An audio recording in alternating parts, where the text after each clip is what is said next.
Salaam Nerds is brought to you by halalshirts.com, where you can find fun novelty gifts for your Muslim friends.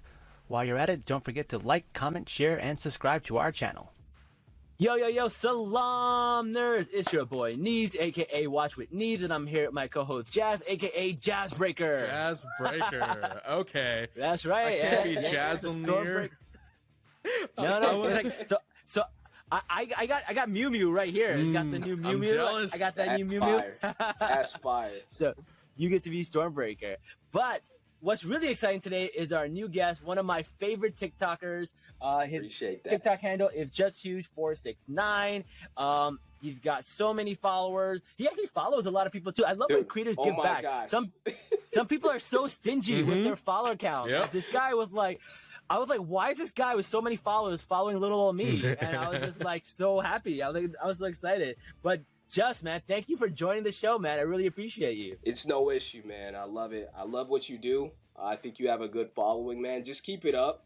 I know a lot of people are caught up in the social media stuff, the followers, but for me, bro, like the reason why I followed you is because you're really into your culture and everything, and you talk about, you know, the things that affect you and people of color. So I had to give you the instant follow, man. Just I appreciate it. It is what it is. I appreciate it. Like, I love the stuff that you do. All the creators cool. of color, man. Like, I feel like I give you guys more recognition because you don't get it enough. Yeah, so, I always sure. try to, you know, highlight stuff like that, man. It's important. Yeah. We believe in the same thing. In fact, we have yet to have a white person on our show. We have not had. We have had 50 episodes. We have 50 episodes. We're so prejudiced. Once we hit 50, then we'll let them in. We'll let them in after 50. Just like they let our people into the United States after the 50. We'll let them... Bars. That's how it works. Savage, the savage. He's like, nah. Yeah, I ain't gonna let this fly. Eventually they'll get there. Eventually they'll come on the show. But yeah, we knocked it out, man. We're at, this is episode 49. 49, yeah. Dude, keep it up. Yeah. Bro. Keep that 49, up, man. Bro. The consistency, man. I love it. Yeah, consistency is key. And like I know you talked about it earlier about like follower counts, stuff like that. Don't worry about follower count. Don't worry about what you're following or how many people are following you. Just worry about building communities, man. That's what it's all about. And that's why we made this podcast, because we wanted to be more intimate with our communities, our followers, people who we follow, our mutuals. We wanted to just have a space where we can have conversations with them and talk about things that they care about, right? We had JJ and George come on our show during Black History Month, and so much information that they had that we got to share with our followers, right? And then we have what's her name, Miriam. She came on our show and she talked about like the partition, because she's a psychologist and knows everything about that. It was really, really cool. So yeah, man, communities is where it's at. That's what's important. And when we have shows that have people who look like us, then the people who are critiquing the show should also look like us. Absolutely. And I think that's very important. I think Denzel said it best. He says it's not about race, it's about culture. Yep. People, right? It's not about like if the people who are directing a movie like, you know, Black Panther, it doesn't mean they have to be white, but they have to be of that culture, right? Dude, anybody, my bad for cutting you off, but like anybody could have done Black Panther. Anybody could have done it, but no one could have done it like Ryan Coogler. Yep. There was so much culture. There was so much that very few directors would have been able to put into that film. And it's just relevant to everything that we experience as people of color. And I think Black Panther was the stepping stone for the MCU.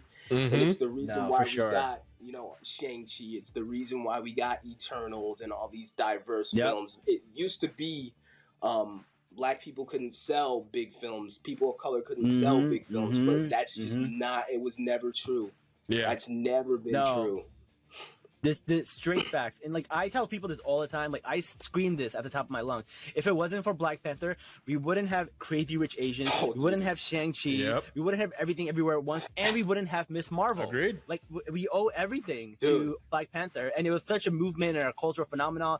And I'm not saying it's the best movie in the world, but what I'm saying is it has this cultural. It's important. It's pretty up there for sure. But the cultural footprint that movie have will be studied for years to come. 100%. Yeah, I don't realize that. 100%. Yeah, bro. I mean, you Yeah. pretty much got it spot on, bro. Like that's pretty much yeah. I don't know what to say after that. Neeb's kind of good at that. So. Well, I know. But let's talk about what we're here. And I got my Thor shirt. You got your Thor hat on. I love that strongest Avenger. And then we got Jonathan, aka Mew Mew.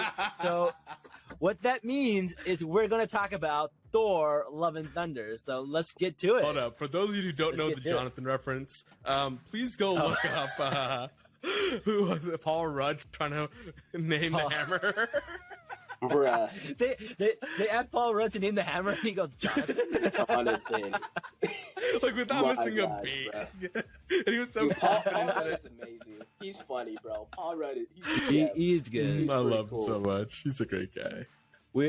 Yeah, man. I'm really excited about that. But all right, let's get to it, Yeah. man. This movie starts off with Gore the God Butcher, and he comes in, and you feel like is this like super serious scene, and you think the tone of the movie is going to be like the super dark movie. We see his daughter, pass away and die, and then he goes to the gods, right? And the gods are being like low key dicks. Like, Low key, Yeah. it's just high like key. high key, bro. high key dicks. Yeah. And then we see like we get his like backstory and like figure out why he's doing what he wants. Just what's your thoughts about that? What did you think when you like the first 10, 15 minutes of the movie? What were you thinking? First 10, 15 minutes. Obviously, like in my opinion, Christian Bale, he stole it, bro. He really did. Like he was the best in the film. And in the opening, I think I got there a little bit late, like one or two minutes late. So I was on color people time. But Same. yeah. First thing I saw was Gore. He had like an offering or something, and then he was trying to who's that god? What's his name? Rapu. Rapu, yeah. So he goes up to Rapu, and he gives him an offering, and Rapu basically laughs in his face and makes him look like a fool. And he's like, "You think there's an afterlife? You think I'm gonna give you something because you gave me an offering?" And like, it's kind of sad to see that, but you understand his frustration, and I actually like that. I mean, I think he's a pretty good villain, and for the most part, he was the best part of the film. I just mostly think that it was hard to take him serious when the whole film was very comedic, and it was basically a rom-com. It was essentially a rom-com. It's a rom-com, That's kind of what they were trying to do. Yeah, so I can say that. Yeah. I mean, the balance of those two things, for me, it was a bit offsetting. But I understand what Taika Waititi was trying to do. He's made a film for himself. He made a film the best way he could, and that's his thing. His thing is comedy, and I don't know. It just really didn't resonate with me like Ragnarok did. I have a question then. Okay. Who is the villain here? Because when I was watching this whole movie, I was like, wait a second. This guy makes a lot of sense. Is he really the villain? Yeah, that's what I'm saying, bro. Yeah. It's like Gore makes a lot of sense here. I was like, you know what, Gore? Like, I don't know, man. I kind of feel it. Like all these people are worshiping these gods, and these gods are like a-holes. Selfish, and like, bro. They're like selfish politicians, powerful people. They don't really deserve the position that they're in. So, true. So it's, you feel for him, and you're like, bro, like, let him kill these gods. I mean, let him kill these gods. Like, let this man spin the block. Bro. Yeah. Like, he needs to slaughter all of them. All the people that betrayed him. I wish he made it to that. What was it? What was that world? Omnipotence. Yeah, it was the Omnipotent City. City, bro. Yeah, I was like, I wish he made it there, because when we saw him in the Shadow Realm, and he was like, "Oh, look at you, Jane Foster. You have cancer. You're dating a god. Wow. Yeah, you can't do shit. You're still gonna die." And I'm like, "Shit, he's right." Like, oh shit, he's right. I can't argue this. Like, that is cool. That was pretty cool.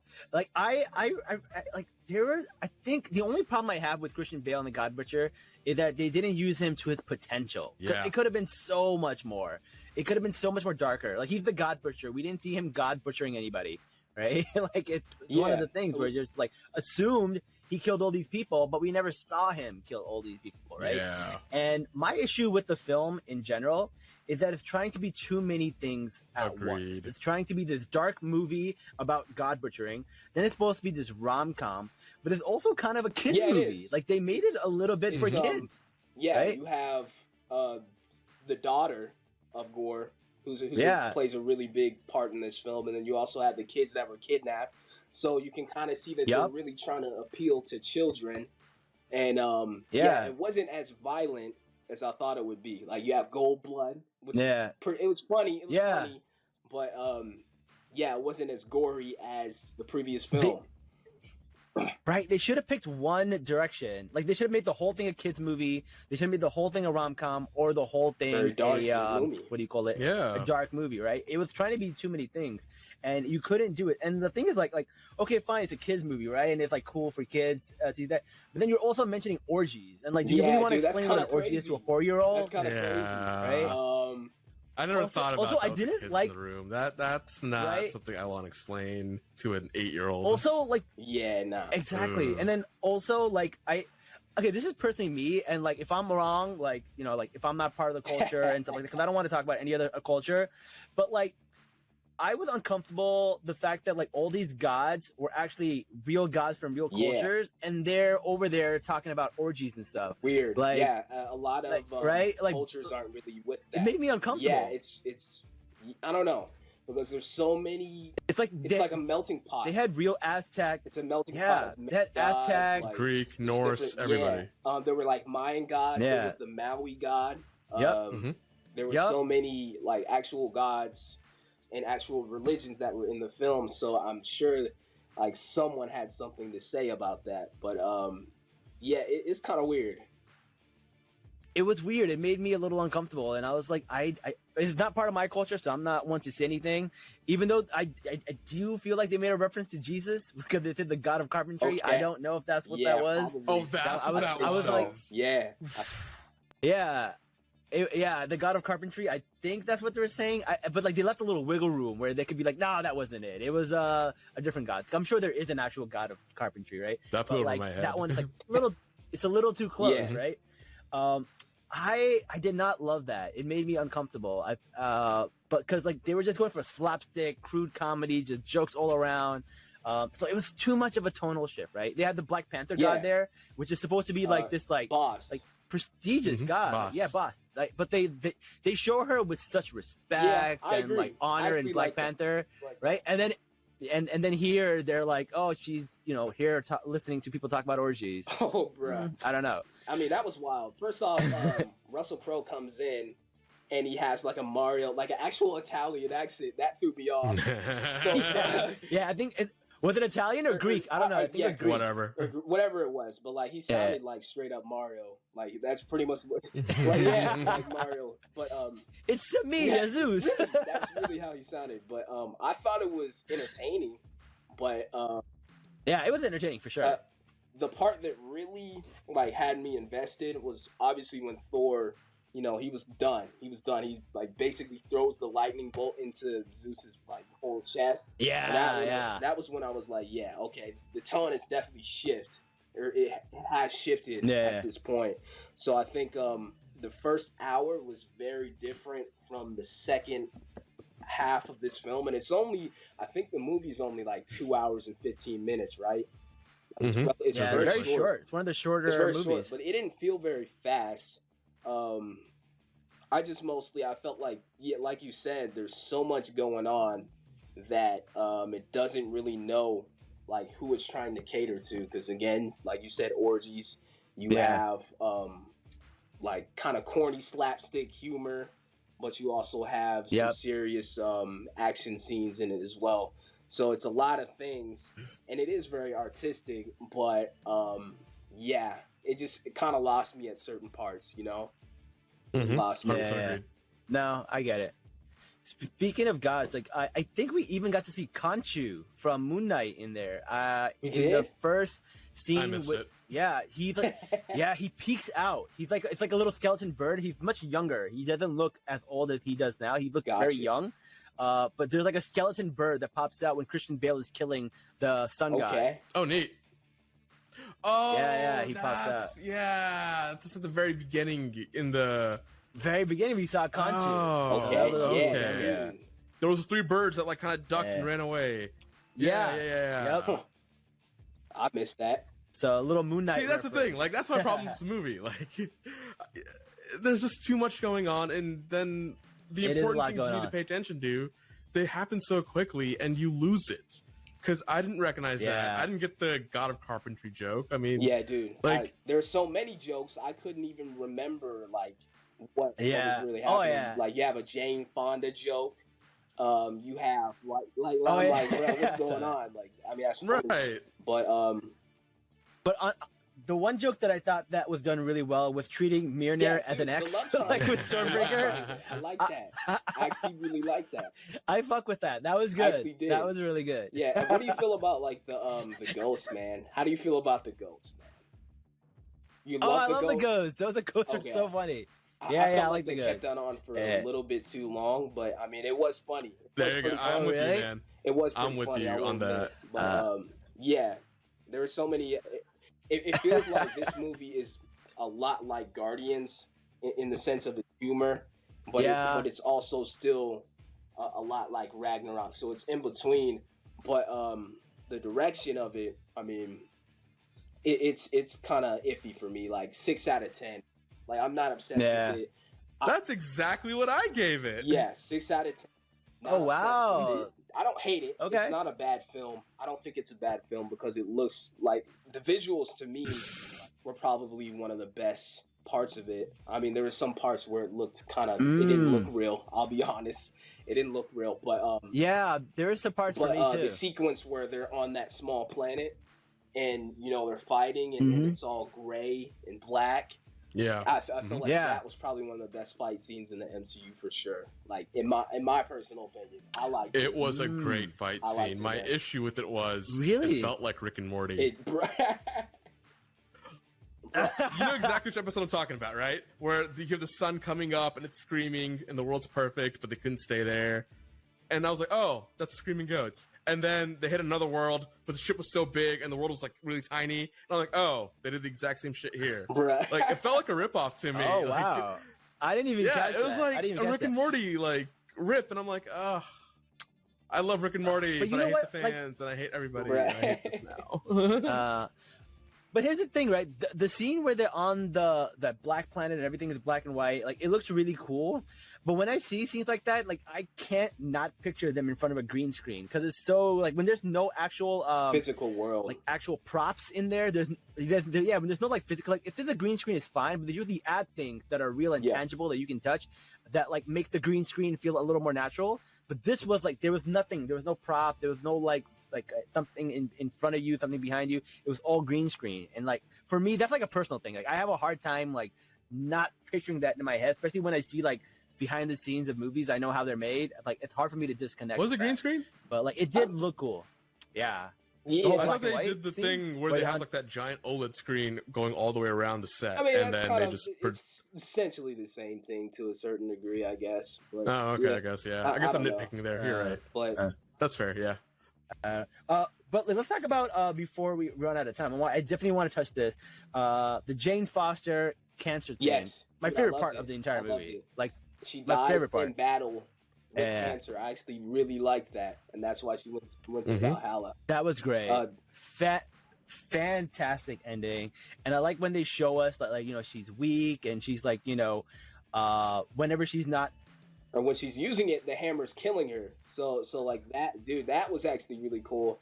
And I feel like they did the comic justice, and yeah, that was one of the best story arcs within the movie itself.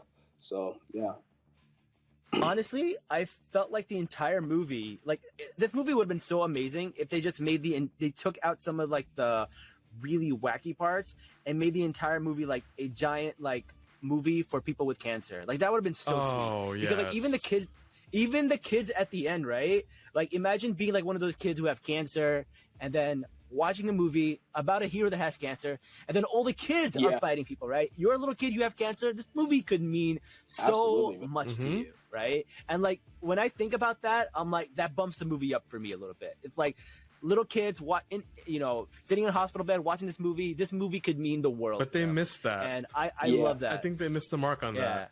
Just they missed the mark. Like they could have done that. They could have. Absolutely. They could have done that. It could have been one of the most wholesome, heartfelt like movie about cancer that you have ever seen in the MCU. But they couldn't pull it off. I think. I don't know if it's the same for Gore as well, but the fact that the Necro Sword was also killing him too, I felt like that was a cool parallel. And you see him die and not actually be able to go to the afterlife, but you see Jane Foster go to the afterlife. I felt like that was very interesting to see. So I mean, there's definitely some cool parallels. There's a lot of characters in this as well. So I mean, yeah, I don't have an issue with, the visual side of it. It's more or less just the plot. And then also one thing that was very iffy to me, like no one dies in this movie except Jane Foster. Like you have Korg who almost died, but it didn't happen. You had Zeus, who we thought was pretty much dead. He didn't die. You also had Valkyrie. There was a moment that was very dramatic that Valkyrie almost died, and it didn't happen. And then Civ too. Oh, when they stabbed her, So Civ lost her arm, and like there's this heartfelt moment where Thor is basically comforting her, and she's like, "You're not gonna die in battle right now." Like he made this funny little joke. It's kind of like it's funny at the moment. Yeah. I feel like the stakes weren't necessarily that high in this film. To me personally, I don't know if I'm being dramatic or anything, but that was just my opinion. No, you're spot on. I agree. You're spot on. There was nothing in this movie that felt emotionally invested. Like I felt emotionally invested in, except for Jane. And then at the end of it, I'm just like, what was the point of this whole movie? Exactly. Like it was a money grab. Like I don't see how they moved much story forward. Like Gore was a fantastic character. Don't get me wrong. Man. It was a good ending for Jane Foster, but beyond that, like that's not exactly a Thor movie. Then now is it? Yeah. Dang. It's also like a big shift in Thor. Like we saw Thor get really like silly in Ragnarok, but it was like tamed, right? And then we see him in Infinity War. Infinity War is peak Thor. Agreed. Like, I love that. I would love something like that. Yes. Like he was funny, he was silly, he still had like the Ragnarok kind of humor, but like there were some real serious tones in there, right? Like he lost everything, his brother and his eye, right? And I think exactly. Dude. When Rocket tells him like what if you don't win? He goes like, how much more can I lose? Like you felt that line, right? And then the bring me Thanos, like that was peak Thor. And then they kind of went a little bit down with the fat jokes in Endgame. That was horrible. And now they're here. And I feel like we saw like the trajectory of Thor go all the way up, and now it's coming all the way down. I didn't like that as a gag. I felt like it was a bit much for me. But that was the direction that they chose to go with Thor. If they wanted to represent depression, I don't think making him like obese or like fat would be like a good way to do it. They could have just made him disheveled, like a person that was just kind of mangled, deranged. Like that would have been a way better way to represent a person that's lost everything, rather than having them be like just a fat guy who drinks himself to death. And it just didn't resonate with me at all. I just kind of lost respect for the character in the way that they wrote him. So it was a letdown. But I mean, we did have our moments in Endgame, and that there were moments that were kind really of good. Helped it to a certain degree. But I don't think they should have done that to begin with. I mean, we were on this trajectory like since Endgame. So I didn't like it. Yeah, but speaking of Endgame, I am kind of over the whole plot being like a wish, like because basically that's what the snap is, right? It's a wish. So Endgame, we see the wish to make everybody 50% go away. In Endgame we see them come back. In Infinity Wars they went away. Even in like what's that movie? Wonder Woman 1984. The whole plot was like you get a wish, right? Exactly. And now this one, Gore has to go all the way to the end, and he can just wish for all the gods to be dead. Like he's a god butcher. I don't love the wish stuff. I want to see him physically murking these gods, dude. Like that's what I want to see. Like I don't want to see just one wish that just eliminates all gods. It just isn't interesting. That's pretty much the same thing as Thanos to begin with. So I mean, it's no different. Like it's kind of like you said. I didn't like that very much, but I feel like, did you guys feel that they should have chose like a different villain? Like, do you guys feel like? I feel like even if they chose a different villain, they still wouldn't have done that villain justice unless Zeus was the real villain. Here's my thing with the movie. This could have been two different movies. This could have been a Gore versus Thor movie would have been amazing, and then a separate movie for the Jane Foster and then Cancer. Yeah. Like they could have easily done that. I think you could have made this two separate movies, and then that would have been way better than what we got with this. But I mean, technically, what we got with Ragnarok, we had World War Hulk, or Planet Hulk, or whatever. And we also had like some other story arcs with Thor as well, so that worked. It just, I think what they tried to do was kind of copy paste, and they didn't really take the character into a new direction. So that's why I don't know. It just wasn't. I don't know. I didn't like it that much. Yeah. It's not my favorite. Honestly, from Phase 4, it might be my lowest ranked movie, to be honest. Yeah. Like, and that doesn't mean I didn't like it, but I think it's the lowest ranked. I think even Black Widow's better than this. Dude. Yeah, I think so too. Better than this. I think Ms. Marvel's better than this. I think. I think it may be on par with Moon Knight for me. So that's kind of where I'm putting it. I actually like Moon Knight a lot, actually. But yeah. Right, like I didn't like Hawkeye, but I think Hawkeye was way better than this. I hated Hawkeye. I didn't hate it, but I did Hawkeye, not like the way it went. I don't know. It's just Hawkeye doesn't have any consequences at all, bro. Like this man is murking people, murking everybody on the street. He has no consequences. No one's after him. Like it doesn't make any sense. And even this was and even this was worse than Hawkeye. Like that's a very low bar, and they still somehow managed to go lower. Yeah. All right, so I'm pulling up all the Phase 4 movies. Let's go through them real quick. So and then we'll do our order. So we got Black Widow, Shang-Chi, Eternals, No Way Home, Doctor Strange, Thor: Love and Thunder. So for me, I think Thor: Love and Thunder comes in last.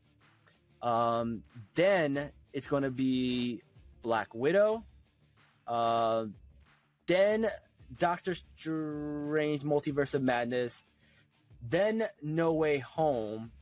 Then Eternals, and then Shang-Chi at number 1. And the only reason Doctor Strange and Spider-Man No Way Home are below Eternals is because I think Eternals is a better film, but like Spider-Man No Way Home, Doctor Strange are more like fun to watch. They're like fan service. But if you take out the fan service, the movie doesn't hold up. Like you take out the 3 Spider-Mans, it's a pretty forgettable movie. The cinematography, the special effects, they're not that great. Eternals, there's like brand new characters.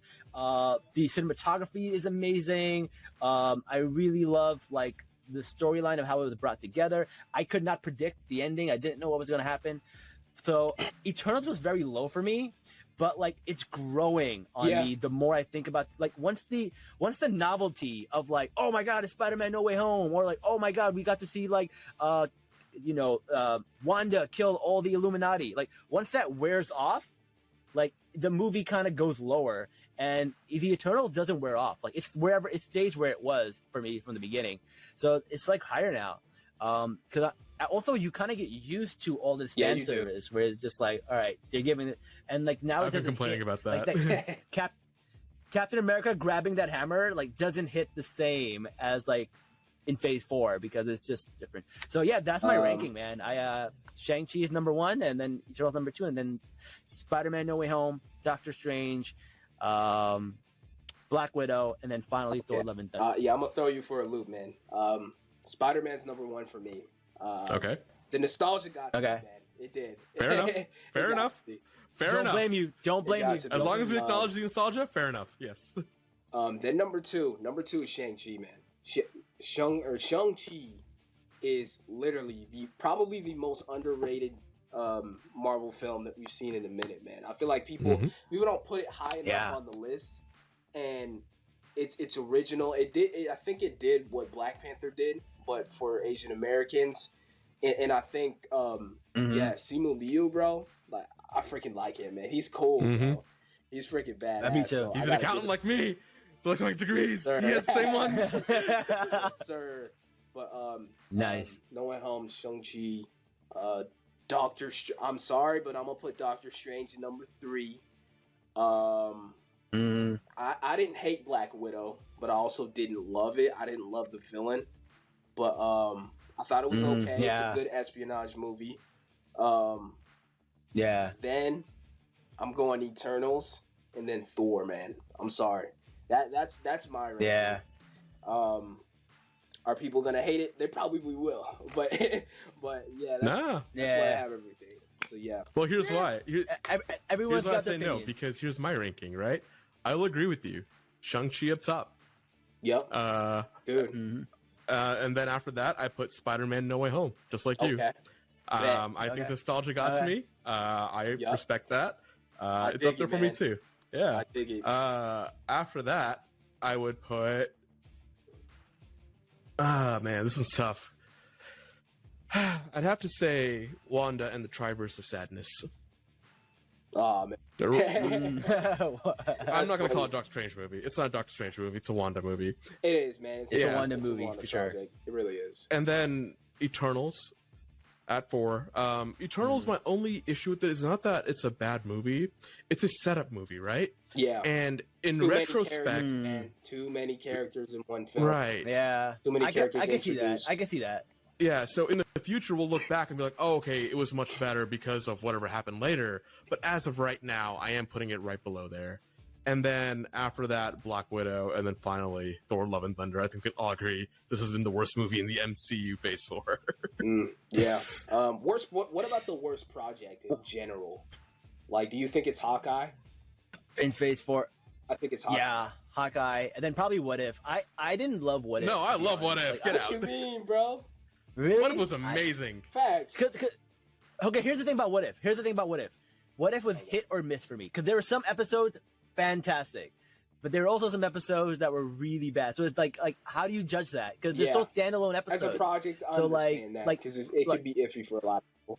It's really hard for me to, because like if you just gave me the T'Challa as Star-Lord and that was the only episode, that would be like my number one thing. Like you made a whole series about T'Challa as Star-Lord. I love it. The Ultron stuff was pretty good, not bad. Zombie was okay, but then there were some that were really bad that I didn't like the Captain Carter, Eagle Hangman, Captain Carter. Like I don't give a shit about Captain Carter. I'm sorry. Aren't they making a whole project with that though? Yeah, they are. Okay. Disclaimer, bro. First off, we already had a Peggy Carter series, which I did not watch. So we don't. I didn't watch it either, dude. I did not. We don't need another Peggy Carter project, bro. Like, there's so many Captain Americas that we need to focus on. Obviously, we have John Walker. We have Sam Wilson, who's the new Captain America. So we should be focusing on him. Yo, the disrespect Sam Wilson is getting pisses me off. Like, I get so heated and angry that, like, there's actual people out here that don't understand that he's Captain America, point blank. Bro, I mean, it's annoying, didn't Chris Evans say that? Yeah. Like, he's Captain America. Chris Evans said that Sam Wilson is Captain America. That's what he said. And it doesn't make sense for Steve Rogers to come back and put the jersey back on and kill that moment, man. Like, his story closed. Just let it that'd be horrible. Rest. And we can enjoy this next arc with Anthony Mackie and Sam Wilson. Hopefully the next Captain America film is good. I'm rooting for it.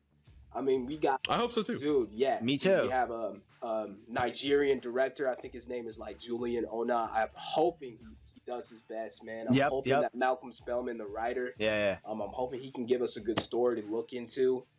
And Anthony Mackie, man, I feel like he's underrated. So I hope the project in general 100%. does well. for sure. I feel like we need to support it.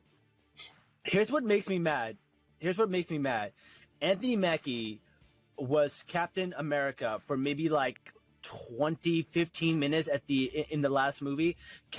Peggy Carter gets a 30-minute whole What If episode. Yeah, and she gets like 15 minutes in like Wanda and the Triverse of Sadness.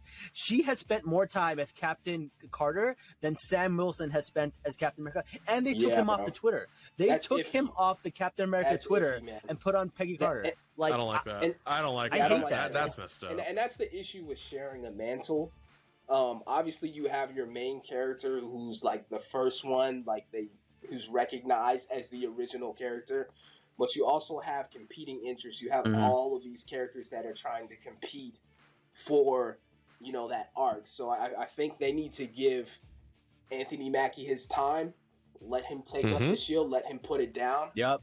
Give it like 5 years or so, and then maybe have someone else step in or something. Like, obviously, sure, they're that trying sounds to milk great. Everything, man. They're trying to milk it because Captain America is such a big brand now. So, having so many different Captain Americas, different ethnicities, cultures, that's great. But you have to recognize each one at a particular time, and I think that's important. And I think Sam Wilson, he needs that right now, like now. Agreed, 100%. Absolutely, 100%. Absolutely. All right. Well, we're getting to the end of our episode, so we just want to say, man, thank you so much for joining us. Thanks, really appreciate it. You're one of my favorite TikTok creators, man. I appreciate you. I love all your content. Where can people find you? Let people know where they can find you. So all social media platforms, just Huge469. You can find me on Twitter, Instagram. You can find me on TikTok. I'm everywhere. So just feel free to give me the follow. DM me all this stuff, man. Like, show me love, I'll show it back, man. I don't care about the followers or anything. Yeah, Jazz, I'll follow you, bro.